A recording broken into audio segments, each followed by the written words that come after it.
எதிரான சூழ்ச்சியை உடைத்தே என் எதிரியை மேற்கொண்டீரே. என் தலை குனிந்த இடத்தில் எல்லாம் என் தலை உயர்த்தி வைத்தீரே.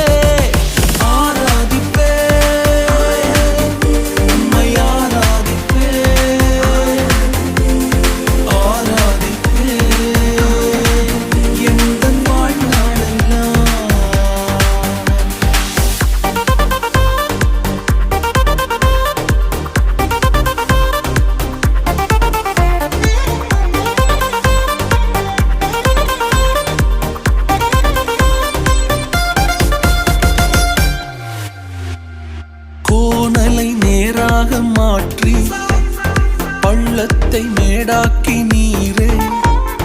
திறக்காத கதவுகள் எல்லாம் உன் கிருபையால் திறந்திட்ட